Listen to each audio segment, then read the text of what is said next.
Good morning, Standard 3 students. Today we will read a new chapter, and the chapter is about Paropokari bricks. Paropokari means one who helps other, and Paropokari bricks means the chapter is about a tree who always helps others. Okay, let us read the book now. एक बगीचे में एक बड़ा वो फलदार वृक्ष था, वो बड़ा ही परोपकारी था. So there was a big tree with many fruits in a garden. Okay, it always helps others. उसकी एक डाल पर मधुमक्खियों ने बड़ा सा छत्ता बना रखा था. So on one of its branches, bees made a big beehive. बगीचे से होकर गुजरने वाले पथिक उस पेड़ की घनी छाया में बैठकर आराम करते थे.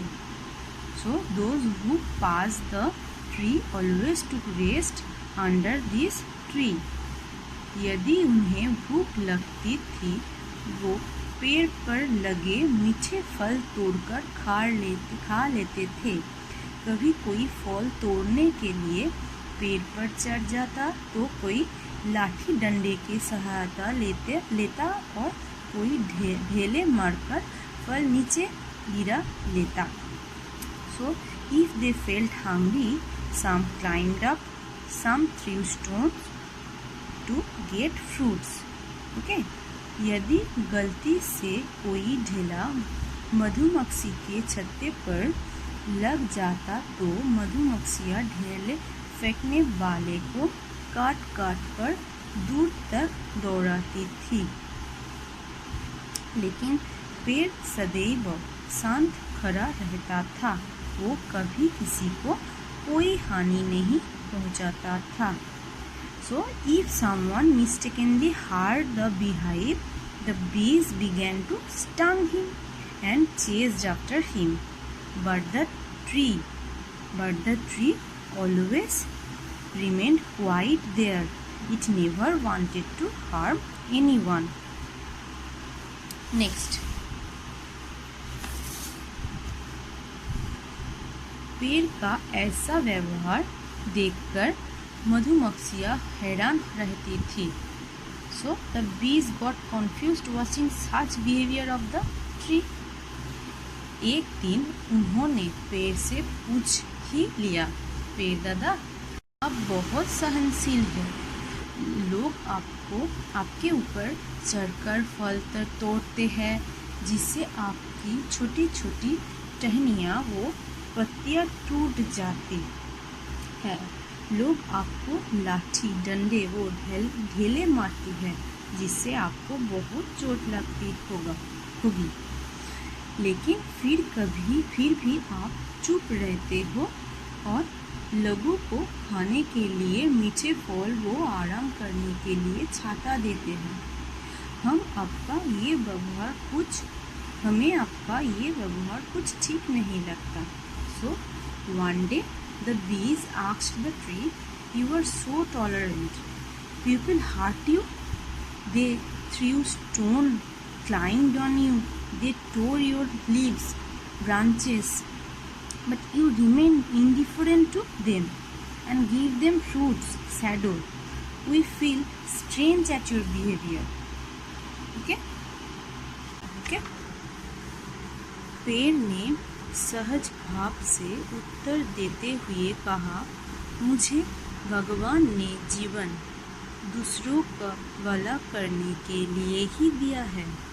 मैं लोगों को फल व छाया देने के अलावा पर्यावरण को सुरक्षा भी करता हूँ. मैं दूषित हवा को पीकर स्वच्छ व ताज़ी हवा बाहर निकल देता हूँ, ताकि सभी जीवों का स्वच्छ प्राणदायक हवा मिल सके. जब मेरा जीवन समाप्त हो जाएगा और मैं सूख जाऊंगा, तब लोग मुझे काटकर मेरी लकड़ी से अपना घर वो अन्य उपयोगी सामान बनाएंगे. So the tree replied that the God has sent me to help others in spite of giving fruits, and said, I also give protection to my surroundings. I take the polluted air and give fresh air to make others alive. As you know, the tree takes the polluted air or takes the carbon dioxide and gives out oxygen for us, right? And when I will die, the people will make furniture and other necessary things for their home with my logs. So as you also know, we make furniture from these trees. Okay, next, मधुमक्खियों ने फिर कहा, लेकिन इस तरह चुपचाप सब कुछ सहना तो कायरता है।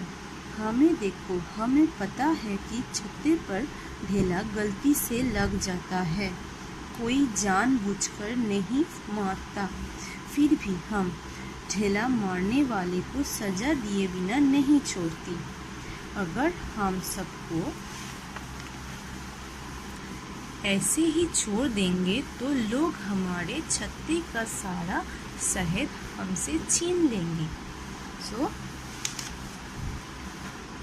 So the bees replied that, but this is an act of cowardice to bear all this. Look at us, okay? Look at us. We know that we are hurt mistakenly, but we give punishment to the person. They give punishment to the person who throws stones at them or who throws stone at us. If we leave them, they will take all the honey from our beehive, right? So here the bees try to make the tree realize that his or the tree's work is not suitable. He is doing like a coward. Okay. पेड़ हंसकर बोला, वो तो वैसे भी तुमसे कभी न कभी ज़रूर छीन जाएगा। जिस दिन किसी ने मेरे नीचे आग जलाकर धुआं किया तो तुम सब भाग खड़ी होगी, तब छत्ता वो उसका सारा शहद उस आदमी का हो जाएगा।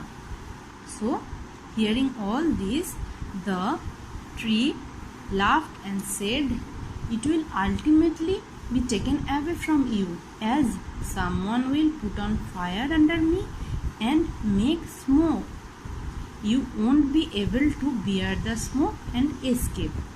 Then he will take away your hive and honey, right?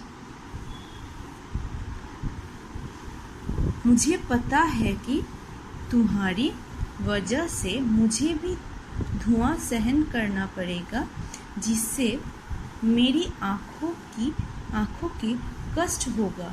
शायद मेरी शरीर वो कमल पत्तियाँ भी झुलस जाए। तुम्हारी ऐसी सोच के बाद भी मैंने तुम्हें अपने डाल पर घर बनाने दिया, क्योंकि मेरा तो स्वभाव ही ऐसा है, यानी हमेशा दूसरों को मदद करना। So the tree again said, I know I have to bear the smoke for you, and maybe my leaves and other parts will be burned. In spite of this type of thought, I have given you shelter because it is my nature to help others. Right? तुम्हारा स्वभाव दूसरों को नुकसान पहुंचना है, इसीलिए तो आदमी मुझे हमेशा दूसरों की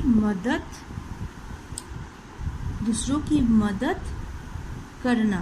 तुम्हारा स्वभाव दूसरों को नुकसान पहुंचना है, इसीलिए तो आदमी मुझे हमेशा हरा भरा रखता है और तुम्हें देखते ही मार देता है। So the tree again said that I have given you shelter because it is my nature to help others, but your nature is to harm others. For this, everybody makes me beautiful.